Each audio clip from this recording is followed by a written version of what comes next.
Mahalakshmi layout ವಿಧಾನಸಭಾ ಕ್ಷೇತ್ರದ ಸುಪ್ರಸಿದ್ಧ ಆಸ್ಪತ್ರೆಯಾದ ಪ್ರೆಸ್ಟಿನ್ ಆಸ್ಪತ್ರೆಯ 20ನೇ ವರ್ಷದ ವಾರ್ಷಿಕೋತ್ಸವದ ಸಮಾರಂಭವನ್ನು ಮಲ್ಲೇಶ್ವರಂನ ಚೌಡಯ್ಯ ಮೆಮೋರಿಯಲ್ ಹಾಲ್ನಲ್ಲಿ ಹಮ್ಮಿಕೊಳ್ಳಲಾಯಿತು. ಈ ಸುಂದರ ಸಮಾರಂಭಕ್ಕೆ ರಾಜ್ಯದ ಆರೋಗ್ಯ ಮತ್ತು ಕುಟುಂಬ ಕಲ್ಯಾಣ ಸಚಿವರಾದ ದಿನೇಶ್ ಗುಂಡೂರಾವ್ ಪಾಲ್ಗೊಂಡು ದೀಪ ಬೆಳಗಿಸುವ ಮೂಲಕ ಕಾರ್ಯಕ್ರಮ ಉದ್ಘಾಟನೆ ಮಾಡಿದರು. ಸಮಾರಂಭದಲ್ಲಿ ಮಹಾಲಕ್ಷ್ಮಿ ಲೇಔಟ್ ಜನಪ್ರಿಯ ಶಾಸಕರು ಹಾಗೂ ಮಾಜಿ ಸಚಿವರಾದ ಕೆ. ಗೋಪಾಲಯ್ಯ, ರಾಜ್ಯ ಸರ್ಕಾರದ ಗ್ಯಾರಂಟಿ ಯೋಜನೆ ಅನುಷ್ಠಾನ ಸಮಿತಿ ಅಧ್ಯಕ್ಷರಾದ ಎಚ್. ಎಂ. ರೇವಣ್ಣ, ಮಾಜಿ ಶಾಸಕರಾದ ನರೇಂದ್ರ ಬಾಬು, ಹಿರಿಯ ಪ್ರಾಧ್ಯಾಪಕರಾದ ಕೆ. ಇ. ರಾಧಾಕೃಷ್ಣ ಹಾಗೂ ರಾಜ್ಯ ಖಾಸಗಿ ಆಸ್ಪತ್ರೆಗಳ ಸಂಘದ ಅಧ್ಯಕ್ಷರಾದ ಗೋವಿಂದಯ್ಯ, ಸತೀಶ್ ಹಾಗೂ ಪ್ರೆಸ್ಟಿನ್ ಆಸ್ಪತ್ರೆಯ ಎಂಡಿ ಡಾ. ಎಚ್. ಎಂ. ಪ್ರಸನ್ನ, ಡಾ. ಬಾಲಚಂದ್ರ, ಡಾ. ಲಕ್ಷ್ಮೀನಾರಾಯಣ, ಅನಂತ ಕಿಶನ್, ಆಸ್ಪತ್ರೆಯ ಮಾನವ ಸಂಪನ್ಮೂಲ ವಿಭಾಗದ ರಶ್ಮಿ ಸೇರಿದಂತೆ ಆಸ್ಪತ್ರೆ ಸಿಬ್ಬಂದಿಗಳು ಹಾಗೂ ಇತರರು ಪಾಲ್ಗೊಂಡಿದ್ದರು. ಕಾರ್ಯಕ್ರಮದಲ್ಲಿ ಆಸ್ಪತ್ರೆಯ ಕುರಿತು ಪ್ರಾಸ್ತಾವಿಕವಾಗಿ ಮಾತನಾಡಿ, ನಮ್ಮ ಆಸ್ಪತ್ರೆ 20 ವರ್ಷದ ವಾರ್ಷಿಕೋತ್ಸವ ಆಚರಿಸುತ್ತಿದ್ದು, 20 ವರ್ಷದ ಸುದೀರ್ಘ ಪಯಣ ನಡೆದಿದ್ದು ಗೊತ್ತಾಗಲಿಲ್ಲ. ನಮ್ಮ ಆಸ್ಪತ್ರೆ ಆರಂಭವಾಗಿದ್ದರಿಂದ ಹಿಡಿದು ಇಂದಿನವರೆಗೂ ಸಾಮಾಜಿಕ ಕಳಕಳಿ ಕೆಲಸಗಳನ್ನು ಮಾಡಿಕೊಂಡು ಬರುತ್ತಿದೆ. ಕೋವಿಡ್-19 ಮಹಾಮಾರಿ ಸಂದರ್ಭದಲ್ಲಿ ಮಹಾಲಕ್ಷ್ಮಿ ಲೇಔಟ್ ವಿಧಾನಸಭಾ ಕ್ಷೇತ್ರದಲ್ಲಿರುವ ಜನರಿಗೆ ಸುಮಾರು 25 ಲಕ್ಷ ರೂಪಾಯಿ ವೆಚ್ಚದಲ್ಲಿ ಫುಡ್ ಕಿಟ್, ಮೆಡಿಕಲ್ ಕಿಟ್ ಸೇರಿದಂತೆ ಹಲವು ಮಾನವೀಯ ಮತ್ತು ಸಮಾಜಮುಖಿ ಕೆಲಸಗಳನ್ನು ಮಾಡಿಕೊಂಡು ಬಂದಿದೆ. ಖಾಸಗಿ ಕ್ಷೇತ್ರದಲ್ಲಿ ನಮ್ಮ ದೇಶವಲ್ಲದೆ ವಿದೇಶದ ರೋಗಿಗಳು ಬಂದು ನಮ್ಮ ಆಸ್ಪತ್ರೆಯಲ್ಲಿ ಚಿಕಿತ್ಸೆ ತೆಗೆದುಕೊಂಡು ಹೋಗುತ್ತಾರೆ. ಯಾಕೆಂದರೆ ನಮ್ಮಲ್ಲಿ ಕಡಿಮೆ ವೆಚ್ಚ, ಹೆಚ್ಚು ಆರೈಕೆ ಸೇರಿದಂತೆ ಹಲವು ಮಾನವೀಯ ಕೆಲಸಗಳನ್ನು ಮಾಡುತ್ತಿದೆ. ಪ್ರಧಾನಮಂತ್ರಿ ನರೇಂದ್ರ ಮೋದಿಜಿ ಅವರ ಆಶಯದಲ್ಲಿ ದೇಶದ ಎಲ್ಲರಿಗೂ ಇನ್ಶೂರೆನ್ಸ್ ಸಿಗಬೇಕು ಎಂದು ಹೇಳಿದ್ದು, ಹೀಗಾಗಿ ರಾಜ್ಯ ಹಾಗೂ ಕೇಂದ್ರ ಸರ್ಕಾರಗಳು ಮತ್ತು ಖಾಸಗಿ ಆಸ್ಪತ್ರೆಗಳ ಸಹಭಾಗಿತ್ವದಲ್ಲಿ ಮುಂದಿನ ದಿನಗಳಲ್ಲಿ ಇನ್ಶೂರೆನ್ಸ್ ನೀಡಿ ಆಸ್ಪತ್ರೆ ಹಾಗೂ ರೋಗಿಗಳ ಮಧ್ಯೆ ಉತ್ತಮವಾದ ವಾತಾವರಣ ಕಲ್ಪಿಸಿಕೊಡಬೇಕು ಎಂದು ಡಾ. ಎಚ್. ಎಂ. ಪ್ರಸನ್ನ ಹೇಳಿದರು.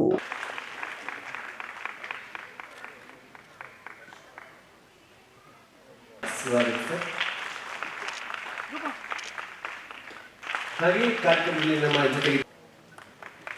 ನಮ್ಮ ಜೊತೆಗಿದ್ದಾರೆ ಮಾಜಿ ಸಚಿವರು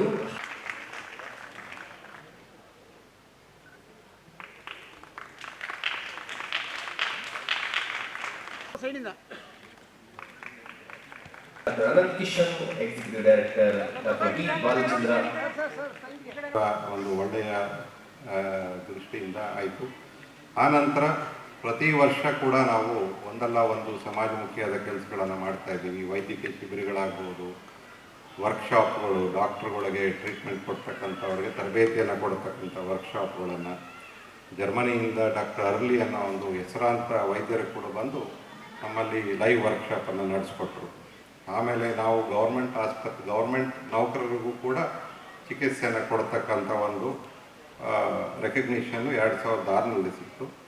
ಅಂದಿನ ಆರೋಗ್ಯ ಮಂತ್ರಿಗಳಾದ ಶ್ರೀ ಚಲುವರಾಯಸ್ವಾಮಿ ಅವರು ನಮ್ಮ ಕಾರ್ಯಕ್ರಮಕ್ಕೆ ಕೂಡ ಬಂದಿದ್ದರು. ಅವ್ರಿಗೆ ನಾನು ಆಭಾರಿಯಾಗಿದ್ದೇನೆ. ಈಗ ನಮ್ಮಲ್ಲಿ ಡಯಾಲಿಸಿಸ್ಸು, ಇನ್ನೋ CT ಸ್ಕ್ಯಾನು, MRI ಮತ್ತು ಕಾರ್ಡಿಯಾಕ್ ಕ್ಯಾಥ್ಲ್ಯಾಬ್ ಬಿಟ್ಟು ಮತ್ತು ಎಲ್ಲ ಸೌಲಭ್ಯಗಳು ನಮ್ಮಲ್ಲಿದೆ. ನಾವು ಈ ಮೆಡಿಕಲ್ ಕ್ಯಾಂಪ್ಸ್ನ ಕರ್ನಾಟಕದಲ್ಲೇ ಅಲ್ಲ, ಹೊರಗಡೆ ಕೂಡ ನಡೆಸಿದ್ವಿ. ಕೋಲ್ಕತ್ತಾದಲ್ಲಿ ಸುಮಾರು 5-6 ವರ್ಷ ನಾವು ಅಲ್ಲಿ ಕ್ಯಾಂಪನ್ನು ನಡೆಸ್ತಿದ್ವಿ. ಅದರಿಂದ ಈಗಲೂ ಕೂಡ ನಮಗೆ ವೆಸ್ಟ್ ಬೆಂಗಾಲ್ ಮತ್ತು ಬಾಂಗ್ಲಾದೇಶದಿಂದ ಸಾಕಷ್ಟು ರೋಗಿಗಳು ಅಲ್ಲಿಂದ ಹುಡ್ಕೊಂಡು ಬರ್ತಾರೆ. ಮೈಸೂರಲ್ಲಿ ರಾಮಕೃಷ್ಣ ವಿದ್ಯಾಮಂದಿರದ ಜೊತೆ ನಾವು ಸುಮಾರು 12 ವರ್ಷ ಫ್ರೀ ಕ್ಯಾಂಪನ್ನು ನಡೆಸಿದ್ದೀವಿ ಸರ್, ಮೈಸೂರಲ್ಲಿ ಹೋಗಿ ಕೂಡ. ಸೊ ಇವೆಲ್ಲ ಸಮಾಜಮುಖಿಯಾದ ಕೆಲಸಗಳನ್ನು ಮತ್ತು ರೋಟ್ರಾಕ್ಟು, ಲಯನ್ಸ್ ಕ್ಲಬ್ ಇವರೆಲ್ಲರ ಜೊತೆ ನಾವು ಕೆಲಸವನ್ನು ಮಾಡಿದ್ದೇವೆ. ಈಗಲೂ ಕೂಡ ನಮಗೆ ಗಲ್ಫ್ ಕಂಟ್ರಿಗಳಿಂದ, ಆಫ್ರಿಕನ್ ಕಂಟ್ರೀಸಿಂದ, ಬಾಂಗ್ಲಾದೇಶ, ವೆಸ್ಟ್ ಬೆಂಗಾಲಿಂದ ಪ್ರತಿ ತಿಂಗಳು ಪೇಷಂಟ್ಗಳ ಬಂದೇ ಬರ್ತಾರೆ ಪ್ರೆಸ್ಟಿನ್ ಆಸ್ಪತ್ರೆ. ಒಂದು ಮುಖ್ಯವಾದ ಘಟ್ಟ ಅಂತಂದರೆ 2008ರಲ್ಲಿ H1N1 ಸ್ವೈನ್ ಫ್ಲೂ ಆಯಿತು. ನಾನು ಇವತ್ತು ಗರ್ವದಿಂದ ಹೇಳ್ತೀನಿ, ಅವತ್ತು ಇಡೀ ಪ್ರೈವೇಟ್ ಹಾಸ್ಪಿಟಲಲ್ಲಿ ಯಾರು H1N1 ಪೇಷಂಟ್ನ ತಗೊಳ್ಳೋಕೆ ರೆಡಿ ಇರಲಿಲ್ಲ. ಅಷ್ಟು ಭಯ ಬಿದ್ದುಬಿಟ್ಟಿದ್ರು. ಪ್ರೆಸ್ಟಿನ್ ಆಸ್ಪತ್ರೆ ಮತ್ತು ಮಣಿಪಾಲ್ ಆಸ್ಪತ್ರೆ ಎರಡೇ ಆಸ್ಪತ್ರೆಗಳು ಅವತ್ತಿನ ದಿನ H1N1 ಸ್ಕ್ರೀನಿಂಗ್ನ ಫ್ರೀ ಆಫ್ ಕಾಸ್ಟು ಸರ್ಕಾರದ ಜೊತೆ ಸೇರಿ ನಾವು ಮಾಡಿದ್ವಿ. ಮತ್ತು ಪೇಷಂಟ್ಗಳನ್ನ ಅಡ್ಮಿಟ್ ಕೂಡ ಮಾಡ್ತೀವಿ. ಒಂದು ಸುಮಾರು 6 ತಿಂಗಳು ಆ ಪ್ಯಾಂಡಮಿಕ್ ಇತ್ತು. ಆಮೇಲೆ ತದನಂತರ ನಡಿ. ಆನಂತರ 2020ರಲ್ಲಿ ಕೋವಿಡ್ ಮೊದಲನೆಯ ಒಂದು ಏನು ಅಲೆ ಬಂತು, ಅವಾಗ ಕೂಡ ಯಾರಿಗೂ ಏನೂ ಗೊತ್ತಿರಲಿಲ್ಲ ಯಾವ ರೀತಿ ಕೋವಿಡ್ ಟ್ರೀಟ್ಮೆಂಟ್ ಮಾಡಬೇಕು, ಏನು ಮಾಡಬೇಕು. ನಾವು ಕೂಡ ಭಯಪಟ್ಟಿದ್ವಿ. ಆ್ಯಕ್ಚುಲಿ ಇರೋ ವಿಷಯ ಹೇಳ್ತೀನಿ, ನಾವು ಯಾರಿಗಾದರೂ ಆಸ್ಪತ್ರೆನ ಬಾಡಿಗೆ ಕೊಟ್ಟು ಬೇರೆ ಊರಿಗೆ ಹೋಗೋಣ ಅನ್ನೋ ಒಂದು ಚಿಂತನೆ ಇತ್ತು. ಆವಾಗ ನಮ್ಮ ಜೊತೆ ಬೆನ್ನೆಲುಬಾಗಿ ನಿಂತವರು ನಮ್ಮ ಶಾಸಕರು ಗೋಪಾಲಯ್ಯನವರು ನಮಗೆ ಧೈರ್ಯ ಹೇಳಿ ನಮಗೆ ಹಣಕಾಸಿನ ಸಹಾಯ ಕೂಡ ಮಾಡಿದರು. ಕೋವಿಡ್ ವಾರ್ಡನ್ನು ಶುರು ಮಾಡಿದ್ರು ಅವರು, ಸುರೇಶ್ ಕುಮಾರ್ ಅವರು ಬಂದು ಧೈರ್ಯ ಕೊಟ್ಟು ಕೋವಿಡ್ ನಮ್ಮ ಇಡೀ ಆಸ್ಪತ್ರೆಯನ್ನು ನಾವು ಕೋವಿಡ್ ಆಸ್ಪತ್ರೆಯಾಗಿ ಕನ್ವರ್ಟ್ ಮಾಡಬೇಕು. ಕಂಪ್ಲೀಟ್ 100 ಬೆಡ್ಡನ್ನು ಕೂಡ ನಾವು ಕೋವಿಡ್ ಚಿಕಿತ್ಸೆಗೆ ಮುಡುಪಾಗಿತ್ತು. 2 ಅಲೆಗಳಲ್ಲಿ ಸುಮಾರು 1500ಕ್ಕಿಂತ ಹೆಚ್ಚು ಪೇಷಂಟ್ಗಳನ್ನು ಟ್ರೀಟ್ ಮಾಡಿ, ಅದರಲ್ಲಿ ICUನಲ್ಲೇ ಒಂದು 500ಕ್ಕೂ ಹೆಚ್ಚು ಪೇಷಂಟ್ಗಳನ್ನ ನಾವು ICU ಟ್ರೀಟ್ಮೆಂಟ್ ಕೊಟ್ವಿ. ಇಂಥ ಎಲ್ಲ ಒಳ್ಳೆಯ ಕೆಲಸಗಳನ್ನು ನಾವು ಮಾಡಿದ್ವಿ. ಮತ್ತು ಫಾನ ಪ್ರೆಸಿಡೆಂಟ್ ಆಗಿ ನಾನು ಒಂದು ಗರ್ವದಿಂದ ಏನು ಹೇಳ್ತೀನಿ ಅಂದರೆ, ಅಂದಿನ ದಿನದಲ್ಲಿ ನಮ್ಮ ರಾಜ್ಯ ಸರ್ಕಾರಕ್ಕೆ ಬರಬೇಕಾಗಿರ್ತಕ್ಕಂಥ ಆಕ್ಸಿಜನ್ ಕೋಟಾ ಏನಿತ್ತು ಸೆಂಟ್ರಲ್ ಗೌರ್ಮೆಂಟಿಂದ ತುಂಬ ಕಮ್ಮಿ ಇತ್ತು.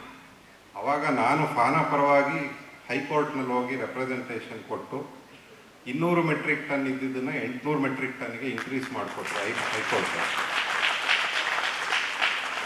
ಆ ದಿನದಲ್ಲಿ. ಮತ್ತು ರೆಮಿಡಿಸಿವಿರ್ ಕೋಟಾ ಕೂಡ ತುಂಬ ಕಮ್ಮಿ ಇತ್ತು, ಬರೀ 3000 ವಯಲ್ ಕೊಡ್ತಾಯಿದ್ರು ನಮಗೆ ದಿನಕ್ಕೆ ಇಡೀ ಸ್ಟೇಟಿಗೆ. ಅದನ್ನು 30,000 ವಯಲ್ಗೆ ಇನ್ಕ್ರೀಸ್ ಮಾಡಿಕೊಟ್ರು ಅಂದಿನ ಚೀಫ್ ಜಸ್ಟಿಸ್ ಆಗಿತ್ತು. ಅದ್ರ ಜೊತೆ ಈ ಸುವರ್ಣ ಆರೋಗ್ಯ ಸುರಕ್ಷಾ ಟ್ರಸ್ಟನ್ನು ಒಂದು ಏನು ಟ್ರಸ್ಟ್ ಇದೆ, ನಮ್ಮ ಎಲ್ಲ ರಾಜ್ಯ ಸರ್ಕಾರದ ಆರೋಗ್ಯ ಕಾರ್ಯಕ್ರಮಗಳನ್ನು ನೋಡ್ಕೊಳ್ಳುವಂಥ ಟ್ರಸ್ಟ್, ಅವ್ರ ಜೊತೆ ಕೂಡ ನಾವು ಫಾನ ಕೈ ಜೋಡಿಸಿ ಇಡೀ ದೇಶದಲ್ಲೇ ಅತ್ಯುತ್ತಮವಾದ ದರಗಳನ್ನು ನಮ್ಮ ರಾಜ್ಯದಲ್ಲಿ ಆವಾಗ ಕೊಟ್ಟರು ಸುವರ್ಣ ಆರೋಗ್ಯ ಸುರಕ್ಷಾ ಟ್ರಸ್ಟಿಂದ. ಅದರಿಂದ ಕೂಡ ನಾವು ಈ ಸರ್ಕಾರದಿಂದ ಯಾರು ರೆಫರ್ ಆಗಿರತಕ್ಕಂಥ ಪೇಷಂಟ್ಗಳಿಂದ ನಾವು ₹1 ಕೂಡ ಎಕ್ಸ್ಟ್ರಾ ತಗೊಳ್ಳದೆ ಫ್ರೀ ಟ್ರೀಟ್ಮೆಂಟ್ ಕೊಡ್ಲಿಕ್ಕೆ ಸಾಧ್ಯ ಆಯಿತು. ಅದರ ಜೊತೆ ಕ್ರಿಸ್ಟಿನ ಆಸ್ಪತ್ರೆ ಕೆಲಸ ಮಾಡ್ಕೊಂಡು ಬರ್ತಾ ಇದೆ.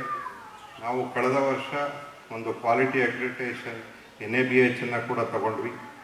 Constant upgradation of infrastructure, equipment ನಡೀತಾನೆ ಇರುತ್ತೆ. ಯಾಕಂದರೆ ವೈದ್ಯಕೀಯ ಕ್ಷೇತ್ರದಲ್ಲಿ 6 ವರ್ಷದ ನಂತರ ಆ ಎಕ್ವಿಪ್ಮೆಂಟು ಯೂಸೇಜ್ ಆಗೋದಿಲ್ಲ, ಹೊಸ ಎಕ್ವಿಪ್ಮೆಂಟ್ಸ್ನ ತಗೊಳ್ಳೇಬೇಕಾಗುತ್ತೆ. ಸೊ ಅದನ್ನು ಕೂಡ ನಾವು ಮಾಡ್ಕೊಂಬಂದಿದ್ದೀವಿ. ಇದುವರೆಗೂ ಸುಮಾರು 25,000ಕ್ಕೂ ಹೆಚ್ಚು ಮೇಜರ್ ಸರ್ಜರಿಗಳನ್ನು ನಾವು ಮಾಡಿದ್ದೀವಿ. ಅದರಲ್ಲಿ ನಮ್ಮ ಆಸ್ಪತ್ರೆ ಹೆಚ್ಚಾಗಿ ಆರ್ಥೋಪೆಡಿಕ್ಸು ಮತ್ತು ನ್ಯೂರೋ ಸರ್ಜರಿಗೆ ಹೆಸರುವಾಸಿಯಾಗಿದೆ, ಕ್ರಿಟಿಕಲ್ ಕೇರ್ಗೆ ಹೆಸರುವಾಸಿಯಾಗಿದೆ. ಆಸ್ಪತ್ರೆಯ 20ನೇ ವಾರ್ಷಿಕೋತ್ಸವದ ಶುಭ ಸಮಾರಂಭದ ಕಾರ್ಯಕ್ರಮದಲ್ಲಿ ಭಾಗವಹಿಸಿ ಕಾರ್ಯಕ್ರಮವನ್ನು ಉದ್ಘಾಟನೆ ಮಾಡಿರ್ತಕ್ಕಂಥ ರಾಜ್ಯದ ಆರೋಗ್ಯ ಸಚಿವರು ಸನ್ಮಾನ್ಯ ಶ್ರೀ ದಿನೇಶ್ ಗುಂಡೂರಾವ್ ಸರ್ ಅವರೇ, ಆಸ್ಪತ್ರೆ ಪ್ರಾರಂಭ ಆದ 15 ದಿನದಲ್ಲಿ ನನ್ನ ತಾಯಿಯನ್ನು ಹಾಸ್ಪಿಟ್ಲಿಗೆ ಮೊಟ್ಟ ಮೊದಲಿಗೆ ನಾನು ಅಡ್ಮಿಟ್ ಮಾಡಿದ್ದು. 20 ವರ್ಷದ ಹಿಂದೆ ಕ್ರಿಸ್ಟಿಯನ್ ಹಾಸ್ಪಿಟ್ಲಿಗೆ ನಮ್ಮ ತಾಯಿನನ್ನು 10 ದಿನ ಅಲ್ಲಿ ಕರ್ಕೊಂಡೋಗಿ, ಅಲ್ಲಿಂದ ನಂತರ ಕರ್ಕೊಂಡು ಹೋಗಿ ಈಗ 3 ವರ್ಷದ ಹಿಂದೆ ನನ್ನ ತಾಯಿ 92 ವರ್ಷಕ್ಕೆ ವಿಧಿವಶರಾದರು. പക്ഷെ ಅದಾದಮೇಲೆ ನಾನೆಲ್ಲೂ ಬೇರೆ ಹಾಸ್ಪಿಟ್ಲಿಗೆ ಕರ್ಕೊಂಡು ಹೋಗಿರಲಿಲ್ಲ. പക്ഷെ ನಮ್ಮ ಡಾಕ್ಟರ್ ಪ್ರಸನ್ನ ಅವರ ಆತ್ಮೀಯತೆ ಹೆಚ್ಚಾಗಿ ಬೆಳೆದಿದ್ದು ಕರೋನಾ ಸಂದರ್ಭದಲ್ಲಿ. ಜನಗಳು ನಮಗೇನು ಫೋನ್ ಮಾಡ್ತಾ ಇದ್ರು, ನಾನು ಆ ಸಂದರ್ಭದಲ್ಲಿ ಆಹಾರ ಸಚಿವನಾಗಿದ್ದೆ. ಡಾಕ್ಟರ್, ನೀವು ಹಾಸ್ಪಿಟ್ಲು ಮುತ್ತಕ್ಕಂಥ ಸಂದರ್ಭ ಬಂದಿತ್ತು, ನೀವು ಹಾಸ್ಪಿಟ್ಲ್ ಓಪನ್ ಮಾಡಲೇಬೇಕು, ಈ ಭಾಗದಲ್ಲಿ ಯಾರು ಬರ್ತಾರೆ ಮೊದಲನೇ ಆದ್ಯತೆ ಕರೋನಾಗೆ ಸ್ಪಂದಿಸಬೇಕು ಅಂತಕ್ಕಂಥ ಒತ್ತಾಯವನ್ನು ಮಾಡಿ, ಬರೀ ಇದೊಂದು ಹಾಸ್ಪಿಟ್ಲು ಮಾಡಲ್ಲ, ನನ್ನ ಕ್ಷೇತ್ರದಲ್ಲಿರ್ತಕ್ಕಂಥ, ನನ್ನ ಕ್ಷೇತ್ರದ ಸುತ್ತಮುತ್ತ ಇರ್ತಕ್ಕಂಥ ನನ್ನ ಎಲ್ಲ ರೀತಿಯ ಸಹಕಾರವನ್ನು ಕೊಡ್ತಾನೆ, ಇವತ್ತು ಜನರ ಪ್ರಾಣವನ್ನು ಉಳಿಸ್ತಕ್ಕಂಥ ಕೆಲಸವನ್ನು ಮಾಡಬೇಕು ಅಂದಾಗ ಮೊಟ್ಟ ಮೊದಲನೇದಾಗಿ ತೆರೆದಿರ್ತಕ್ಕಂಥ ಕ್ರಿಸ್ಟಿಯನ್ ಹಾಸ್ಪಿಟ್ಲ್ ಅಂತಕ್ಕಂಥದ್ದನ್ನು ನಾನು ಹೆಮ್ಮೆಯಿಂದ ಹೇಳೋದಕ್ಕೆ ಬಯಸ್ತೇನೆ. ಹೆಚ್ಚಿನ ಜನಸಂಖ್ಯೆ ಇರ್ತಕ್ಕಂಥದ್ದು ಬೆಂಗಳೂರಿನಲ್ಲಿ. ಹೊರ ಜಿಲ್ಲೆ, ಹೊರ ರಾಜ್ಯಗಳಿಂದ ಬಂದಿರತಕ್ಕಂಥ ಜನ ಏನಿದ್ದಾರೆ, ಕರೋನಾ ಬಂದಾಗ ತಾವು 6 ಬಾರಿ ಶಾಸಕರಾಗಿ, ಸಚಿವರಾಗಿ, ತಮ್ಮ ತಂದೆ ಸನ್ಮಾನ್ಯ ಗುಂಡೂರಾವ್ ಸರ್ ಅವರು ಮುಖ್ಯಮಂತ್ರಿಗಳಾಗಿ ತಾವೆಲ್ಲ ಜನರ ಕಷ್ಟ ಸುಖಗಳನ್ನು ತಾವೇನು ನೋಡಿದ್ರಿ. ಬಹುಶಃ ಬೆಂಗಳೂರಿನಲ್ಲಿ ಇದು ಪ್ರತಿ ಕ್ಷೇತ್ರದಲ್ಲಿ ಆಗಬೇಕು ಅಂತಕ್ಕಂಥದ್ದು ನನ್ನ ಬಯಕೆ. ಅದನ್ನು ತಾವು ಮಾಡಿ ತಮ್ಮ ಕಾಲದಲ್ಲಿ ಮಾಡಿ ಅಂತಕ್ಕಂಥದ್ದನ್ನ ಹೇಳಿ, ಏನು 20 ವರ್ಷದ ಒಂದು ಸಂಭ್ರಮ ಏನಿದೆ, ಕಷ್ಟ, ನೋವು, ನಲಿವು ಎಲ್ಲವನ್ನೂ ಡಾಕ್ಟರ್ ಪ್ರಸನ್ನ ಅವರು ಕಳೆದಿದ್ದಾರೆ, ಅವರ ಸಿಬ್ಬಂದಿಯವರಿಗೆ ಕಳೆದಿದ್ದಾರೆ. ಇವತ್ತು ಬಹಳ ಒಂದು ಒಳ್ಳೆಯ ದಾರಿಯಲ್ಲಿ ನಡೀತಾ ಇದೆ. ನನ್ನ ಯತೀಶ್ ಗೋವಿಂದಯ್ಯನವರು, ಡಾಕ್ಟರ್ ಪ್ರಸನ್ನ ಅವರು, ನಿಮ್ಮಂಥವ್ರು ಒಂದು 10 ಜನ ಸೇರಿ ಇವತ್ತು ಸಿಂಗಾಪುರ್ ಮಾದರಿಯಲ್ಲಿ ಈ ರಾಜ್ಯದಲ್ಲಿ ಸರ್ಕಾರವನ್ನು ವಿನಂತಿ ಮಾಡ್ಕೋಬೇಕು, 15 ಎಕರೆ 20 ಎಕರೆ ಜಾಗವನ್ನು ಕೊಡಬೇಕು ಅಂತಕ್ಕಂಥದ್ದನ್ನ ನಾನು ಕೇಳ್ಕೊಂಡೆ. ಬೆಗ್ಗರ್ ಕಾಲೋನಿ ಜಾಗ ಏನಿದೆ IMA ತರ ಈ ಭಾಗದಲ್ಲಿ ಒಂದು ಹಾಸ್ಪಿಟ್ಲ್ ಆಗಬೇಕು. ಬಾಡಿ ರೋಡು ತುಮಕೂರಿನಿಂದ ಬರ್ತಕ್ಕಂಥದ್ದು ನಮ್ಗೆ ಇಲ್ಲಿ ವಿಕ್ಟೋರಿಯಾ ಹಾಸ್ಪಿಟ್ಲು, ನಾವೆಲ್ಲರೂ ಪ್ರೈವೇಟ್ ಹಾಸ್ಪಿಟ್ಲಿಗೆ ಹೋಗ್ತಕ್ಕಂಥದ್ದು ಬಡವರು ಬರ್ತಾರೆ, ಇದನ್ನ ನಾವು ಉತ್ತರ ನೋಡಿದ್ದೇವೆ. ಆ ಥರ ಹಾಸ್ಪಿಟ್ಲ್ ಒಂದು IMA ಹಾಸ್ಪಿಟ್ಲು ಇಲ್ಲಿ ಬೆಗ್ಗರ್ ಕಾಲೋನಿ ಜಾಗದಲ್ಲಿ ಆದರೆ ಸಾವಿರಾರು ವಿದ್ಯಾರ್ಥಿಗಳಿಗೆ, ಈ ರಾಜ್ಯದ ವಿದ್ಯಾರ್ಥಿಗಳಿಗೆ ಅನುಕೂಲ ಆಗುತ್ತೆ ಅಂತಕ್ಕಂಥದ್ದನ್ನ ನಾನು ಒಬ್ಬ ಶಾಸಕನಾಗಿ ಮಾಜಿ ಸಚಿವನಾಗಿ ವಿನಂತಿಯನ್ನು ಮಾಡ್ತೇನೆ. ಇವತ್ತೇನು ಪ್ರಿಸ್ಟಿನ್ ಆಸ್ಪತ್ರೆ 20 ವರ್ಷ ಒಂದು ಅತ್ಯುತ್ತಮವಾದ ಸೇವೆಯನ್ನ ಮಾಡಿದೆ, ಇನ್ನೂ ಅತ್ಯುತ್ತಮವಾದ ಸೇವೆಯನ್ನು ಮಾಡ್ತಕ್ಕಂಥ ಶಕ್ತಿ ಭಗವಂತ ಡಾಕ್ಟರ್ ಪ್ರಸನ್ನ ಅವರ ಕುಟುಂಬಕ್ಕೆ, ಅವರ ಸಿಬ್ಬಂದಿಯವರಿಗೆ, ಅವರ ಎಲ್ಲರಿಗೂ ಕೊಡ್ಲಿ ಅಂತಕ್ಕಂಥ ಮಾತನ್ನು ಹೇಳಿ ನಾನು ಮಾತು ಮುಗಿಸ್ತೇನೆ. ಎಲ್ಲರೂ ನಮಸ್ಕಾರ. ಆ ಹೆಸರು ಬಂದಿರುವಂಥದ್ದು ನಿಜವಾಗ್ಲೂ ಕೂಡ ಸಂತೋಷದ ವಿಚಾರ. ಯಾಕೆಂದ್ರೆ ಇವತ್ತಿನ ಕಾಲದಲ್ಲಿ ಈ ಆಸ್ಪತ್ರೆ ಅಂದ್ರೆ ವೈದ್ಯಕೀಯ ಕ್ಷೇತ್ರ ಒಂದು ಕಡೆ ಬಹಳಷ್ಟು ವೇಗವಾಗಿ ಬೆಳೀತಾ ಇದೆ. ದಿನನಿತ್ಯ ಹೊಸ ಹೊಸ ಆಸ್ಪತ್ರೆಗಳ ಉದ್ಘಾಟನೆ ಆಗ್ತಾನೆ ಇರ್ತದೆ. ನಾನು ಆರೋಗ್ಯ ಸಚಿವನಾಗಿ ನಂತರ ಬಹುಶಃ ಒಂದು ತಿಂಗಳಲ್ಲಿ ನನಗೇನೆ ಕನಿಷ್ಠ ಒಂದು 3-4 ಆಸ್ಪತ್ರೆಗಳ ಉದ್ಘಾಟನೆ ಕಾರ್ಯಕ್ರಮಗಳು ಕರೀತಾರೆ. ಎಲ್ಲ ಕಡೆ ಆಸ್ಪತ್ರೆಗಳ ನಿರ್ಮಾಣ ಆಗ್ತಾ ಇದೆ, ದೊಡ್ಡದು, ಚಿಕ್ಕದು, ಸಣ್ಣದು, ಎಲ್ಲ ರೀತಿಯ. ಅಂದ್ರೆ ಇದಕ್ಕೆ ಬೇಡಿಕೆ ಹೆಚ್ಚಾಗ್ತಾ ಇದೆ ಮತ್ತು ಅದರಿಂದ ಜನರಲ್ಲಿ ಬೆಂಗಳೂರು ನಗರದಲ್ಲಿ, ಅದರಲ್ಲೂ ಕೂಡ ಯಾಕಂದ್ರೆ ದೊಡ್ಡ ನಗರ, ಬಹಳ ವೇಗವಾಗಿ ಎಲ್ಲ ಕಡೆ ಬೆಳೀತಾ ಇರೋದ್ರಿಂದ ಇದರ ಅವಶ್ಯಕತೆ ಕೂಡ ಹೆಚ್ಚಾಗಿ ಇರೋದ್ರಿಂದ ಇದು ಆಗ್ತಾ ಉಂಟು. ಆದರೆ ಕೆಲವು ಕಡೆ ಸಮಸ್ಯೆಗಳು ಏನಾಗ್ತದೆ ಅಂತ ಹೇಳಿದ್ರೆ, ಇದು ಒಂದು ರೀತಿ ವ್ಯಾಪಾರೀಕರಣ ಆಗ್ತಕ್ಕಂಥದ್ದು ಕೂಡ ಹೆಚ್ಚಾಗ್ತಾ ಇದೆ. ಆದರೆ ಒಂದು ಬಿಸ್ನೆಸ್ ಮಾಡೆಲ್ ಮೇಲೆ ಲಾಭಾಂಶಗಳು ಮಾಡ್ತಕ್ಕಂಥದ್ದೇ ಅನೇಕ ಆಸ್ಪತ್ರೆಗಳಿಗೆ, ಎಲ್ಲ ಅಲ್ಲ, ಕೆಲವು ಆಸ್ಪತ್ರೆಗಳಿಗೆ ಅದು ಮುಖ್ಯ ಗುರಿಯಾಗೋಗಿದೆ. ಇದು ಒಂದು ರೀತಿ ಬಹುಶಃ ಆಸ್ಪತ್ರೆ ಅಂತ ಹೇಳಿದಾಗ ಖಂಡಿತ ನಷ್ಟದಲ್ಲಿ ನಡೆಸಬೇಕು ಅಂತ ಯಾರು ಹೇಳೋದಿಲ್ಲ, ಯಾರು ಕೂಡ ನಷ್ಟ ಮಾಡ್ಕೊಂಡು ನಡೆಸಕ್ಕೂ ಆಗೋದಿಲ್ಲ, ಅದು ಕೆಲವು ದಿವಸ ಮುಚ್ಚೋಗ್ತದೆ. ಆದರೆ ಒಂದು ಸೇವಾ ಮನೋಭಾವದಿಂದ ಪ್ರಾರಂಭ ಮಾಡಿದಾಗ ಆ ಒಂದು ಮಾನವೀಯತೆ ಮತ್ತು ಒಂದು ಅನುಕಂಪ, ಆ ಒಂದು ಏನು ಕಂಪ್ಯಾಷನ್ ಅಂತ ಹೇಳ್ತೀವಿ, ಅದನ್ನ ಇಟ್ಕೊಂಡು ಆಸ್ಪತ್ರೆ ನಡೆಸಿದಾಗ ಅವಾಗ ಆ ಆಸ್ಪತ್ರೆ ಖಂಡಿತವಾಗಿಯೂ ಒಳ್ಳೆಯ ಸೇವೆ ನೀಡ್ತಕ್ಕಂಥದ್ದಕ್ಕೆ ಸಾಧ್ಯ ಆಗುವಂಥದ್ದು. ಅದರಿಂದ ಇವತ್ತು ಈ ಪ್ರಿಸ್ಟಿನ್ ಆಸ್ಪತ್ರೆ ಯಾಕೆ ಆ ಒಂದು ದಿಕ್ಕಿನಲ್ಲಿ ಒಂದು ಯಶಸ್ಸು ಕಂಡಿದೆ ಅಂತ ಹೇಳಿದ್ರೆ, ಇದರಲ್ಲಿರುವಂತ ಬೋರ್ಡ್ ಆಫ್ ಡೈರೆಕ್ಟರ್ಸಿನ ಅವರ ಒಂದು ಕಮಿಟ್ಮೆಂಟ್, ಅವರ ಬದ್ಧತೆ ಅದಿರೋದ್ರಿಂದ ಇವತ್ತು ಈ ಆಸ್ಪತ್ರೆ ಈ ರೀತಿ ನಡೀತಾ ಇದೆ. ಅವರ ಒಂದು ಏನು ಚಿಂತನೆ ಇದೆ, ಅವರ ಪ್ರಿನ್ಸಿಪಲ್ಸ್ ಏನಿದೆ, ಅದನ್ನ ಅವ್ರು ಇಟ್ಕೊಂಡು ಆಸ್ಪತ್ರೆಯನ್ನು ನಾವು ಒಳ್ಳೆ ರೀತಿಯಲ್ಲಿ ಕಟ್ಟಬೇಕು, ನಡೆಸಬೇಕು. ಮತ್ತು ನಾವು ಇದನ್ನ ಕೇವಲ ಲಾಭ ಮಾಡೋದಕ್ಕೆ ಒಂದೇ ಉದ್ದೇಶದಿಂದ ನಾವು ಇದನ್ನ ಮಾಡಿಲ್ಲ ಅಂತ ಸ್ಪಷ್ಟವಾಗಿ, ಅವರೆಲ್ಲರೂ ಡಾಕ್ಟರ್ಗಳು, ಇದ್ರಲ್ಲಿ ಯಾರು ಕೂಡ ಇನ್ವೆಸ್ಟ್ ಮಾಡಿಲ್ಲ. ಅಂದ್ರೆ ಯಾರೋ ಬಿಸ್ನೆಸ್ ಮ್ಯಾನ್ ಬಂದು ದುಡ್ಡು ಹಾಕ್ಬಿಟ್ಟು ನನಗೆ ಎಷ್ಟು ಲಾಭ ಬರುತ್ತೆ ಅಂತ ಯಾರು ಆ ರೀತಿ ಬ್ಯಾಕ್ ಗ್ರೌಂಡ್ ಇರುವಂತವ್ರು ಯಾರಿಲ್ಲ. ಎಲ್ಲ ಅವ್ರ ಸ್ವಂತ ಕಮಿಟ್ಮೆಂಟ್ ಡಾಕ್ಟರ್ಸ್ ಆಗಿ ನಾವೆಲ್ಲ ಸೇರ್ಕೊಂಡು ಏನಾದ್ರು ಮಾಡೋಣಪ್ಪ ಅಂತ ಹೇಳಿ ಅವ್ರು ಶುರು ಮಾಡಿ ಇವತ್ತು ಮಾಡಿರೋದು ಇದು. ಈ ಮಾಡೆಲ್ ಏನಿದೆ ನಿಜವಾಗ್ಲೂ ಬಹಳ ಒಂದು ಒಳ್ಳೆಯ ಒಂದು ಮಾಡೆಲ್ ಇದೆ. ನೋಡ್ತಾ ಇರ್ತೇನೆ, ಒಂದು ಕಡೆ ಅವರು ವೈದ್ಯರಾದರೂ ಕೂಡ ಅವರ ಇತರೆ ಚಟುವಟಿಕೆಗಳು ನಿಜವಾಗಿಯೂ ಕೂಡ ಬಹಳಷ್ಟು ಶ್ಲಾಘನೀಯ. ಮಾನವೀಯ ಮೌಲ್ಯಗಳನ್ನು ಇಟ್ಕೊಂಡು ಅನೇಕ ಕಾರ್ಯಕ್ರಮಗಳನ್ನು ಮಾಡೋದನ್ನು ನಾವು ನೋಡಿದ್ದೇವೆ. ಅದೇ ರೀತಿ ಅವರು ಬರೀ ಅವರ ಆಸ್ಪತ್ರೆಯ ಅಭಿವೃದ್ಧಿಗೆ ಚಿಂತನೆ ಮಾಡದೆ ಫ್ರೀ ಕ್ಯಾಂಪ್ಸ್ ಮಾಡೋದನ್ನು ಕಲ್ಕತ್ತಾಗೆ ಹೋಗಿ ಮಾಡಿದ್ದಾರೆ ಅಂತ ಹೇಳೋದು ಹೆಮ್ಮೆಯ ವಿಷಯ. ಅದೇ ರೀತಿ ಲಕ್ಷ್ಮೀನಾರಾಯಣ ಅವರು ಕೂಡ ತನ್ನ ಹುಟ್ಟೂರಾದಂಥ ಚಿಕ್ಕಮಗಳೂರು ಮತ್ತು ತರೀಕೆರೆ ಭಾಗದಲ್ಲಿ, ಯಾಕೆಂದರೆ ಅಲ್ಲಿ ಈ ರೀತಿಯ ಡಾಕ್ಟರ್ಗಳು ಸಿಗೋದು ಕಷ್ಟ, ಆ ಕಾರ್ಯವನ್ನು ಅವ್ರು ಮಾಡ್ತಾ ಇರ್ತಕ್ಕಂಥದ್ದು ಭಾಳ ಸಂತೋಷದ ವಿಷಯ. ಇದರಲ್ಲಿ ಗುರುತಿಸಿದಂಥ ಇಬ್ಬರು ಮೂರನ್ನ ನೋಡಿದಾಗ ಏನು ಈ ಒಂದು ಸಂಸ್ಥೆ ಸ್ಥಾಪನೆಯಾದಾಗ ಇದ್ದು ಈಗ ಹೊರಗಡೆ ಹೋದವ್ರನ್ನೂ ಕೂಡ ಕರೆದು ಸಂತೋಷದಿಂದ ಅವರಿಗೆ ಗೌರವ ಸೂಚಿಸಿ ನೋಡಿದಾಗ ಇದು ಕುಟುಂಬದ ಒಂದು ಕಾರ್ಯಕ್ರಮ ಅಂತ ಭಾವನೆ ಆಗ್ತಾ ಇದೆ. ಅದೇ ರೀತಿ ಮಾನ್ಯ 20 ವರ್ಷದಿಂದಲೂ ಆಡಿಟರ್ ಆಗಿದ್ದವರು ಕೂಡ ಚಾರ್ಟೆಡ್ ಅಕೌಂಟೆಂಟ್ ಅವ್ರನ್ನ ಬರೆಸಿದ್ದು ಕೂಡ ಸಂತೋಷ. ಒಂದಂತೂ ಸತ್ಯ, ಹಿಂದಿನ ನಾವು ಮೊದಲು ಆಸ್ಪತ್ರೆಗಳಲ್ಲಿ ನೋಡ್ತಿದ್ದ ಪರಿಸ್ಥಿತಿಗೂ ಇವತ್ತಿನ ಪರಿಸ್ಥಿತಿಗೂ ಬಹಳ ನಾವು ವೈದ್ಯಕೀಯ ಇದರಲ್ಲಿ ಮುಂದೆ ಬಂದಿದ್ದೇವೆ. ಮಾನವೀಯತೆಯಿಂದ ಈ ಡಾಕ್ಟರ್ ಕೆಲಸ ಮಾಡಿದ್ರೆ ಮಾತ್ರ ಜೀವನದಲ್ಲಿ ಒಳ್ಳೆಯದಾಗುತ್ತೆ ಅಂತಕ್ಕಂಥದ್ದನ್ನು ಹೇಳಿ ಆ ಕೆಲಸವನ್ನು ಪ್ರಿಸ್ಟಿನ್ ಆಸ್ಪತ್ರೆ ನಡೆಸ್ಕೊಂಡು ಬರ್ತಾ ಇದೆ. ನಾನು 25,000 ಆಪರೇಷನ್ ಮಾಡಿದ್ದಾರೆ ಅಂತ ಹೇಳಿದ್ರೆ ಈ ಸಾಧನೆ ಅದು ಸುಲಭವಾದ ಸಾಧನೆ ಅಲ್ಲ. 20 ವರ್ಷ ಕಳೆದಿದೆ ಅಂತಲೇ ನನಗೆ ನಂಬಲಿಕ್ಕೆ ಆಗುದಿಲ್ಲ.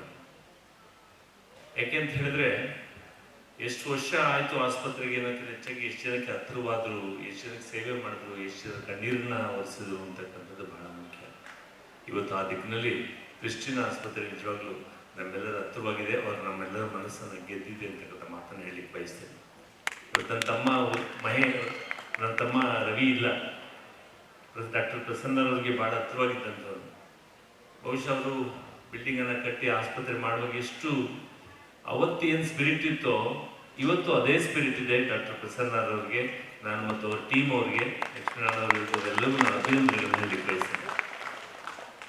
ಖಂಡಿತವಾಗ್ಲೂ ನಾನು ಯಾವಾಗ ಅಂದ್ಕೊಳ್ತಾ ಇದ್ದೆ, ಎಷ್ಟು ಆಸ್ಪತ್ರೆಗಳು ಈ ರೀತಿ ಆನಿವರ್ಸರಿ ಮಾಡ್ತಾರೆ, ನರ್ಸಿಂಗ್ ಸ್ಟಾಫ್ನ ಎಲ್ಲನೂ. ಒಂದು ಡಾಕ್ಟರ್ ಪ್ರಸನ್ನ ಡ್ಯಾನ್ಸ್ ನೋಡೋಕ್ಕೆ ಬಂದಿದ್ದೀನಿ ನಾನು, ಯಾಕೆಂದ್ರೆ ಅಷ್ಟು ಚೆನ್ನಾಗಿ ಡ್ಯಾನ್ಸ್ ಮಾಡಿದ್ದಾರೆ. ಅಂದರೆ ಜೇಮ್ಸ್ ಮಾಡ್ತಾರ ಕೂತ್ಕೊಂಡು ಎಲ್ಲ, ಅಂದರೆ ಜನಪ್ರತಿನಿಧಿ ಆಗಿರ್ಲಿ ಎಲ್ಲೋ ಒಂದು ಕಡೆ ನಮ್ಗೆ ಹತ್ರ ಬರ್ತದೆ. ರಾಮಯ್ಯ ಆಗಲಿ ಅಥವಾ ನಮ್ಮ ಕೊಲಂಬೇಶ್ ಆಗಲಿ ಅಥವಾ ಇವತ್ತೇನಾಗಿದೆ ಅಪೋಲೋ ಆಗಲಿ, ಇವತ್ತು ಬಹಳ ಮುಖ್ಯ. ಇವತ್ತು 135 ಕೋಟಿ ಜನ ಇದ್ದೀವಿ, 7 ಕೋಟಿ ಹತ್ತಿರ ಕರ್ನಾಟಕದಲ್ಲಿದ್ದೇವೆ. ಯಾವಾಗ ಕನಿಷ್ಠ ಪ್ರತಿಯೊಬ್ಬ ಕಡುಬಡವನಿಗೆ ಆರೋಗ್ಯವನ್ನು ಕೊಡೋದಿಲ್ಲ ಅಲ್ಲಿವರೆಗೂ ನಿಜವಾಗ್ಲೂ ನಾವು ವಿರಮಿಸಬಾರದು ಅಂತಕ್ಕಂಥದ್ದು ನಮ್ಮ ಗುರಿ. ನಾನು ಕೊಳ್ಳೇಗಾಲದಲ್ಲಿದ್ದಾಗ ಪಕ್ಕದಲ್ಲಿ ಜಿನಿಟ್ರಲ್ಲಿ ಅಂತ ಇದೆ, ಅಲ್ಲಿ ಪೋಲೆಂಡಿನ ಲೇಡಿ ಅಲ್ಲಿ ಒಂದು ಆಸ್ಪತ್ರೆ ಮಾಡಿದ್ರು. ಹಾಗೆಯೇ ನಮ್ಮಲ್ಲಿ ಕೊಳ್ಳೇಗಾಲದಲ್ಲಿ ಡಾಕ್ಟರ್ ಭುಜನ್ ಶೆಟ್ರು ಅಂತ ಇದ್ರು. ನಮ್ಮ ತಂದೆಯಿಂದ LIC ಆಫೀಸರ್ ಆದ್ರಿಂದ ಯಾವುದೇ ಮೆಡಿಕಲ್ ಮಾಡಿಸ್ಬೇಕಾದ್ರೂ ಅಲ್ಲಿ ಹೋಗೋರು. ಅವ್ರು ಹೇಳಿದಂಗೆ ರೇವಂತ್ ಅವ್ರು ಹೇಳಿದಂಗೆ ಅಂದಿನ ಜನರಿಕ್ ಮೆಡಿಸಿನ್ಸು ಕಲರ್ ಬಾಟ್ಲನ್ನು ತೊಗೊಂಡೋಗ್ತಾ ಇದ್ರು. ಗೌರ್ಮೆಂಟ್ ಆಸ್ಪತ್ರೆ ಇರ್ಬೋದು ಪ್ರಿಸ್ಕ್ರೈಬ್ ಮಾಡ್ತಾ ಇದ್ರು. ಇವತ್ತು ಬಹಳ ಅವಶ್ಯಕವಾಗಿ ನಾನು ನಿಮ್ಮ ಡಾಕ್ಟರ್ ಪಾಯಿಂಟ್ ಆಫ್ ವ್ಯೂಗಿನ ಹೆಚ್ಚಾಗಿ ಕನ್ಸ್ಯೂಮರ್ ಪಾಯಿಂಟ್ ಆಫ್ ವ್ಯೂ ಮಾತಾಡ್ತೇನೆ. ಇವತ್ತು ಜನರಿಕ್ ಮೆಡಿಸಿನ್ ಅಂತಕ್ಕಂಥದ್ದು ನಾವು ಪಾಪ್ಯುಲೈಸ್ ಮಾಡ್ತಕ್ಕಂಥ ಅಗತ್ಯ ಇದೆ. ಇವತ್ತಿಗೂ ಕೂಡ ನಾವು ಕ್ರಿಸ್ಟಿನ್ ಆಸ್ಪತ್ರೆ ಉದ್ಘಾಟನೆ ಮಾಡಿರೋ ಸಂದರ್ಭ ಎಲ್ಲರಿಗೂ ಜ್ಞಾಪಕ ಇದೆ. ಸೊ ಈ 20 ವರ್ಷ